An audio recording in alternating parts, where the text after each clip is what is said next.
사랑하는 여러분, 오늘 여러분의 삶에 놀라운 변화가 시작되기를 간절히 기도하는 마음으로 이 자리에 섰습니다.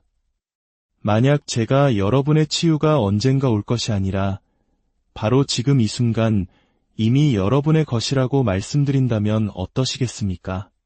여러분이 그토록 눈물로 간구하고 애타게 기다려온 모든 것이 예수 그리스도께서 십자가에서 이루신 완전한 사역을 통해 이미 성취되었다면 어떨까요? 지금 이 순간에도 그리스도를 죽음에서 일으키신 그 강력한 능력이 바로 여러분 안에 살아 숨쉬고 있습니다. 그 능력은 언젠가 움직이기 위해 기다리는 것이 아니라 바로 지금 역사할 준비가 되어 있습니다. 오늘 이 이야기가 여러분의 마음에 큰 울림을 준다면 구독과 좋아요를 통해 저희에게 힘을 실어주시고 주변에 사랑하는 이들에게도 이 희망의 메시지를 나누어 주십시오. 하나님의 은혜를 전하는 귀한 통로가 되어주시는 여러분의 삶에 놀라운 축복이 함께하기를 기도합니다. 이제 잠시 마음을 모아 하나님의 임재를 구하며 이 여정을 시작하겠습니다. 우리의 문제는 우리가 치유를 받는 대신 기다리도록 훈련받았다는 것입니다. 우리는 하나님의 말씀 대신 우리 몸의 증상과 세상의 소리에 귀 기울이도록 배워왔습니다. 하지만 오늘 모든 것이 바뀔 것입니다. 오늘 여러분은 하나님께 치유해달라고 애원하는 것을 멈추고 그분께서 이미 치유하셨음을 믿기 시작할 것입니다. 이제 여러분은 권위 있게 말하고 담대하게 걸으며 치유가 내일이나 다음 주가 아닌 바로 지금 나의 것이라는 확신 속에 살아가게 될 것입니다. 여러분은 이미 치유받았습니다. 이제 그 사실에 맞게 말하고 살아갈 시간입니다. 당신의 고통이나 의사의 진단, 혹은 당신의 감정이 아닌 살아계신 하나님의 말씀이 당신 삶의 최종 권위입니다. 그러니 고개를 드십시오. 입을 여십시오. 그리고 당신의 영혼 깊은 곳에서부터 진리가 터져나오게 하십시오. 나는 치유받았다. 나는 온전하다. 나는 자유하다. 믿음은 눈에 보이는 것을 따라가는 것이 아니라 보이지 않는 것을 먼저 선포하는 것이기에 바로 지금 이 순간부터 당신의 삶의 위대한 전환이 시작됩니다. 치유는 이미 완성된 사역입니다. 이 진리는 신성한 치유와 승리하는 그리스도인의 삶의 중심에 서 있습니다. 예수님께서 십자가로 가셨을 때 그분은 우리의 죄만을 짊어지신 것이 아닙니다. 우리의 연약함, 우리의 질병, 우리의 모든 고통과 아픔을 함께 짊어지셨습니다. 구약의 이사야서 신세장 5절은 이렇게 증언합니다. 그가 찔림은 우리의 허물 때문이요 그가 상함은 우리의 죄악 때문이라. 그가 징계를 받음으로 우리는 평화를 누리고 그가 채찍에 맞음으로 우리는 나음을 받았도다. 이 구절은 단순한 시적인 상징이 아닙니다. 이것은 예수님께서 그분의 구속 사역을 통해 실제로 성취하신 영적 실체입니다. 치유는 죄의 용서와 마찬가지로 대속의 은혜 안에 포함되어 있습니다. 당신은 이 둘을 결코 분리할 수 없습니다. 당신의 영원한 구원을 보장한 바로 그 희생이 당신의 육신의 치유를 위한 길 또한 마련해 놓으신 것입니다. 만약 당신이 구원받았다는 사실을 믿을 수 있다면 당신은 치유받았다는 사실 또한 믿을 수 있습니다. 왜냐하면 구원과 치유는 모두 동일한 근원, 즉 예수 그리스도의 동일한 희생에서 비롯되기 때문입니다. 예수님은 십자가 위에서 어떤 것도 미완성으로 남겨두지 않으셨습니다. 그분께서 다 이루었다고 말씀하셨을 때 그것은 문자 그대로의 의미였습니다. 인류의 구속에 필요한 모든 것, 즉 영과 혼과 육의 완전한 구원이 그 순간 완성되었습니다. 마태복음 8장 17절은 이는 선지자 이사야를 통하여 하신 말씀에 우리의 연약한 것을 친히 담당하시고 병을 짊어지셨도다 함을 이루려 하심이더라고 기록합니다. 예수님은 단지 우리의 영적인 상태만을 위해 죽으신 것이 아닙니다. 그분은 우리의 육체적 고통과 질병의 무게까지도 짊어지셨습니다. 하나님의 뜻은 언제나 치유였습니다. 복음서 어디에서도 예수님께서 아직 너의 때가 아니다, 혹은 하나님은 이 질병을 통해 너에게 무언가를 가르치길 원하신다고 말씀하시며 병자들을 돌려보내는 장면을 찾아볼 수 없습니다. 아닙니다. 사람들이 믿음으로 나아올 때마다 예수님은 그들 모두를 고쳐주셨습니다. 그것이 그분의 본성이며 우리와 맺으신 언약입니다. 치유가 이미 완성되었다는 사실을 우리가 깨달을 때 우리는 애쓰기를 멈추고 믿기 시작합니다. 당신이 믿음으로 말미암아 은혜로 구원을 받은 것과 같이 치유도 똑같은 방식으로 받습니다. 당신은 구원을 위해 일하지 않았습니다. 구걸하거나 노력해서 얻어낸 것이 아닙니다.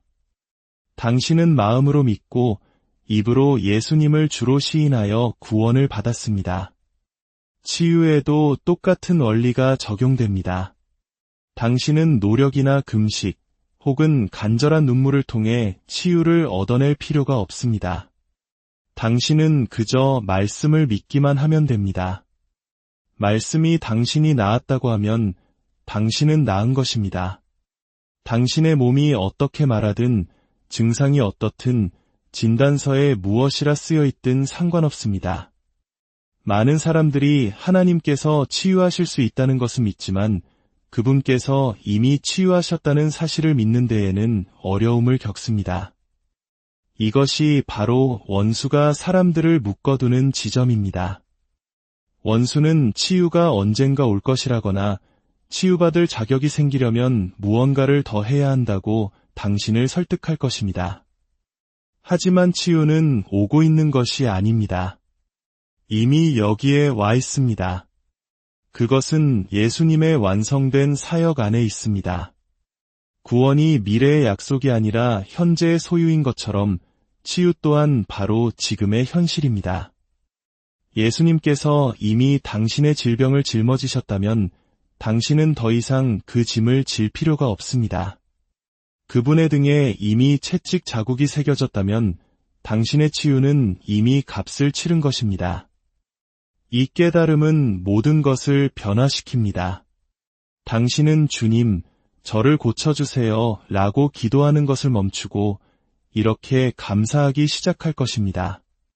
주님, 주님께서 이미 이루신 것을 제가 받습니다.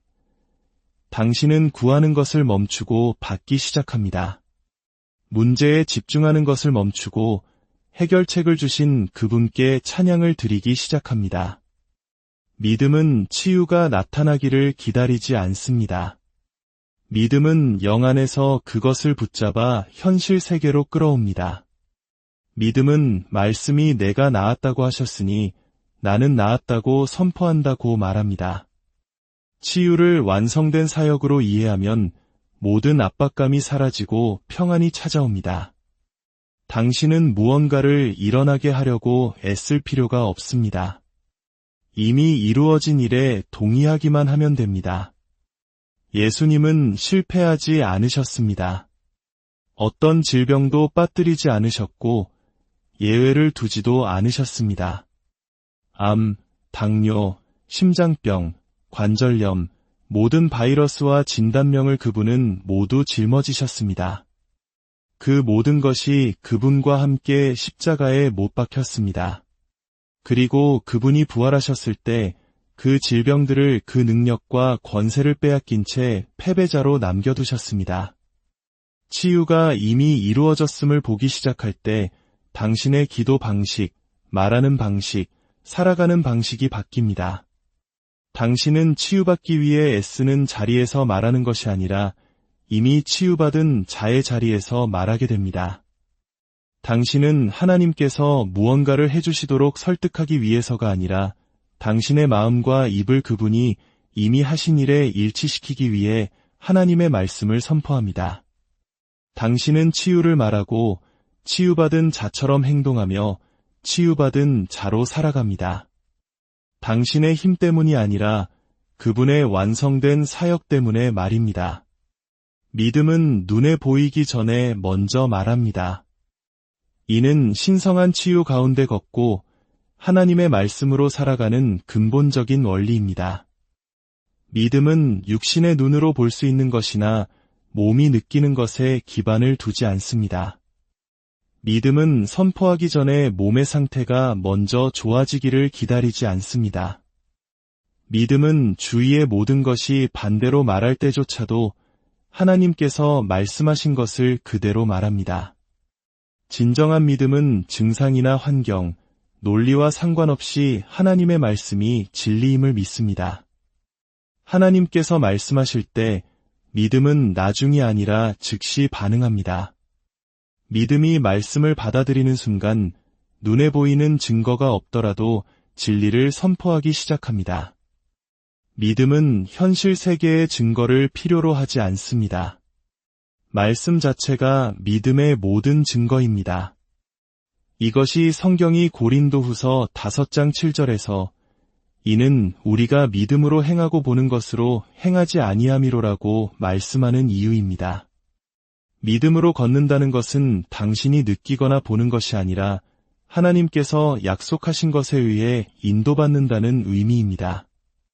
눈에 보이는 것은 당신을 속일 수 있습니다. 감정은 당신을 잘못된 길로 이끌 수 있습니다.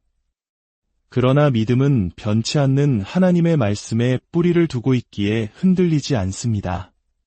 증상들이 질병이라고 소리칠 때 믿음은 여전히 나는 치유받았다고 말합니다. 고통이 계속될 때 믿음은 그가 채찍에 맞음으로 나는 나음을 입었다고 선포합니다.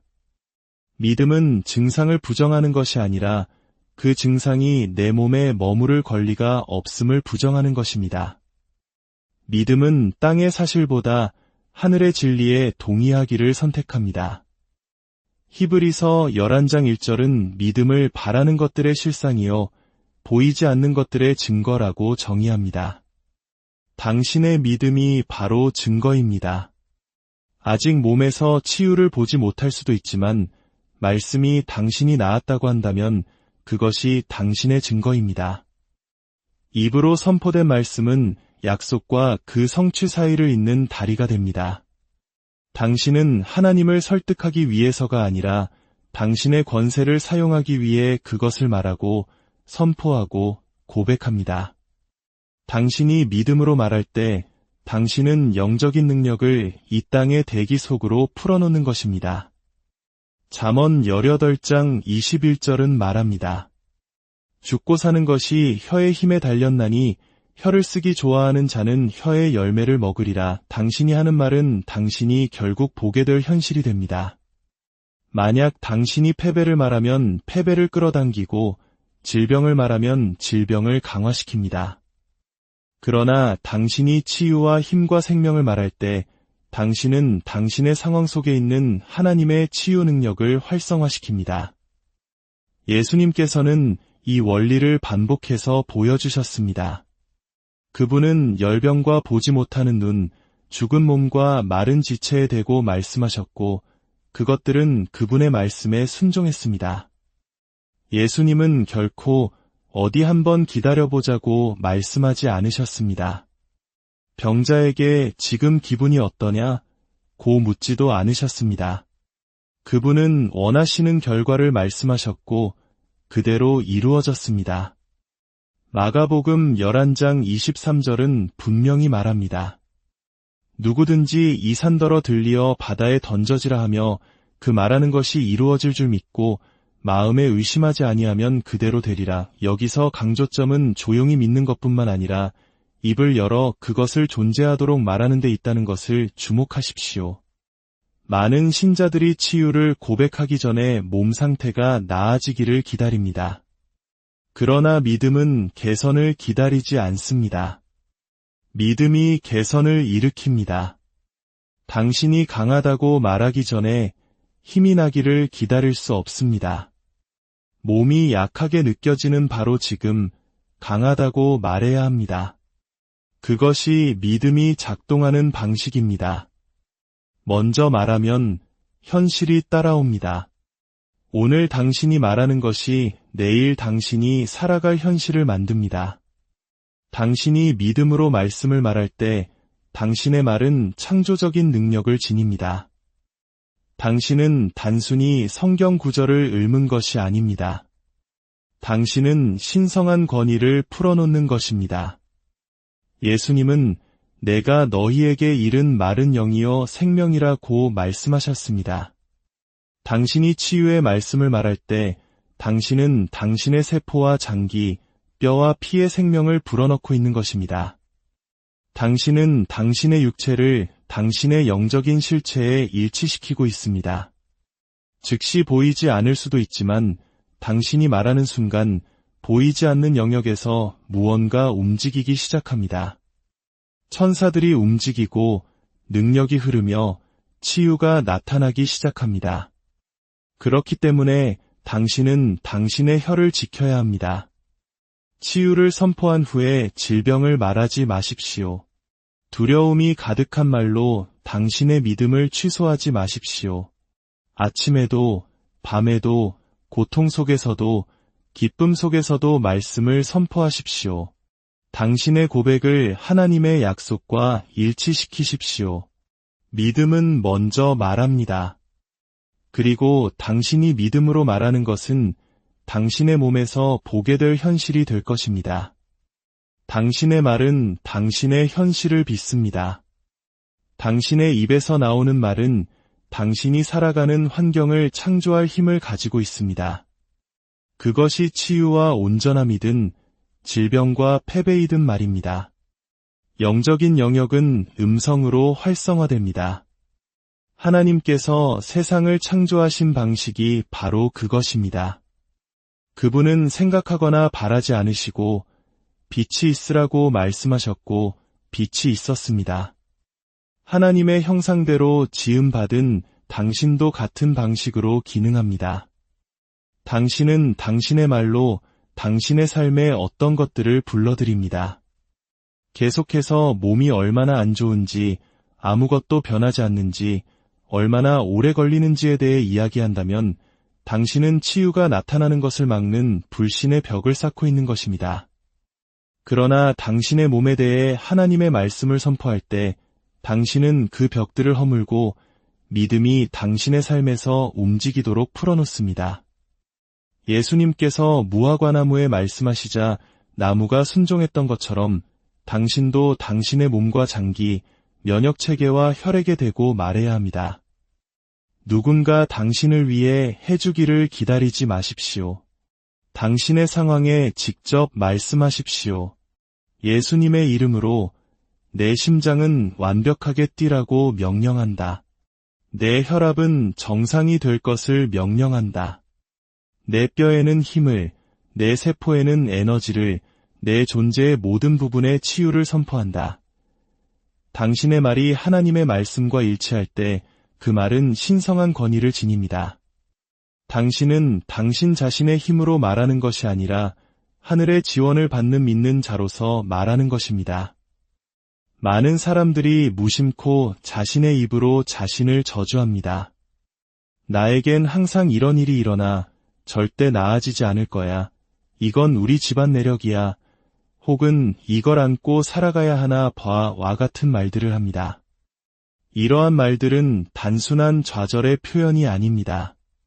그것들은 씨앗이며 모든 씨앗은 그 종류대로 열매를 맺습니다.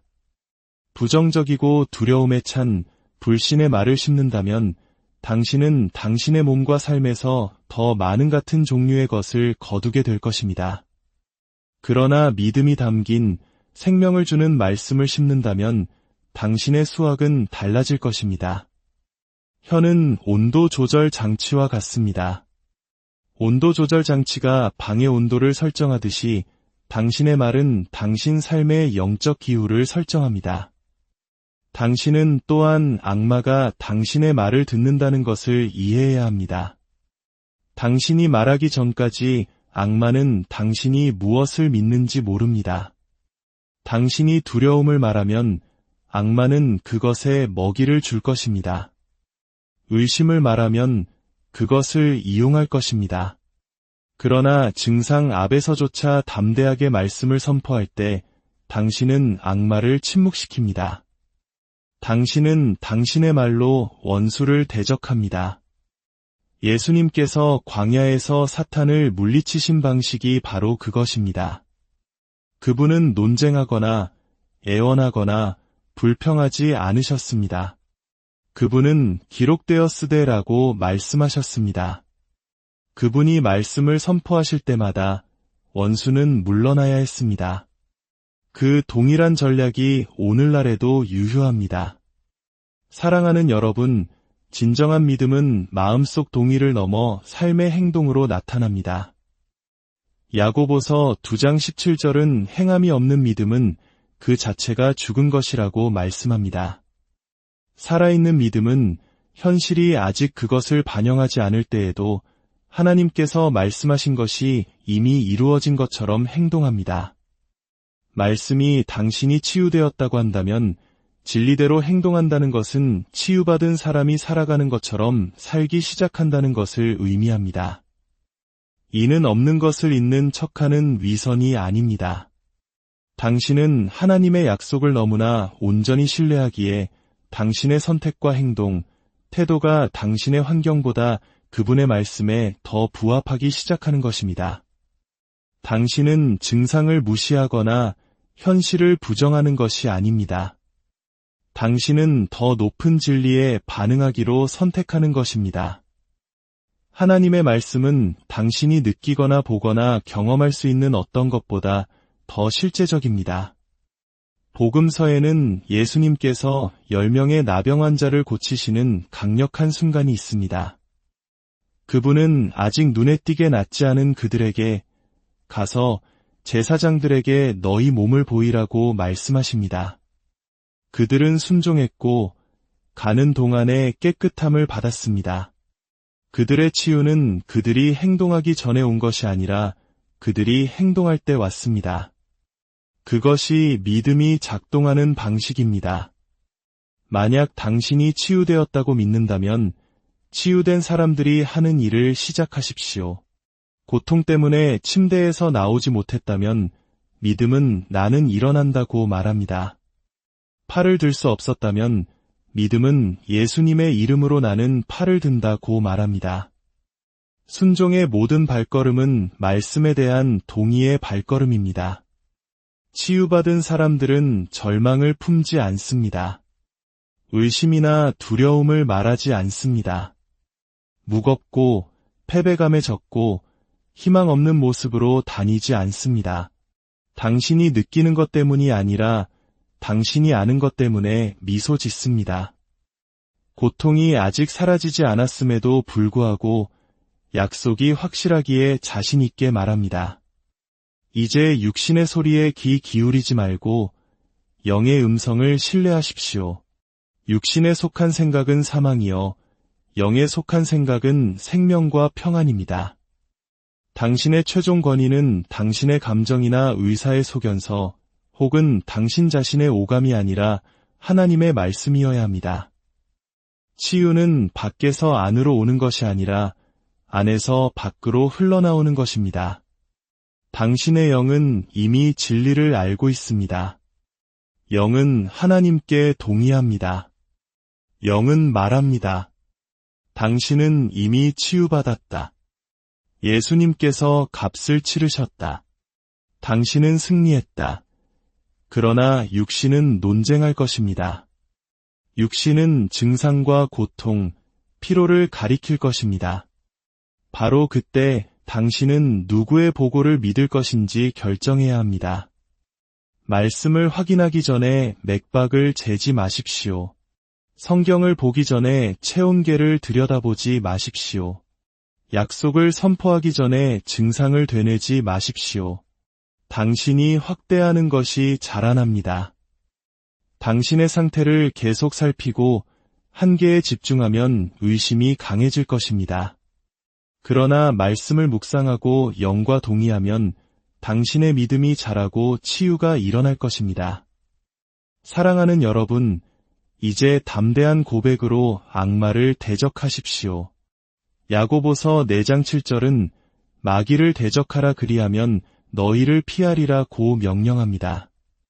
증상이 나타날 때 그것을 받아들이지 말고 직접 대고 말하십시오. 고통아, 너는 거짓말이다. 예수님께서 이미 너를 짊어지셨다. 예수의 이름으로 나는 너를 대적한다. 너는 이 몸에 있을 자리가 없다. 이러한 담대함은 교만이 아니라 믿음입니다. 원수는 당신의 침묵을 기대하고 있습니다. 그러나 당신이 입을 열어 권위 있게 하나님의 말씀을 선포할 때 그것은 어둠의 왕국을 흔듭니다. 이제 당신의 입술로 생명을 선포하십시오. 당신의 행동으로 믿음을 증명하십시오. 당신의 삶으로 하나님의 영광을 나타내십시오. 그분의 완성된 사역 안에서 이미 당신의 것인 치유와 온전함과 자유 가운데 걸어가십시오. 주님의 이름으로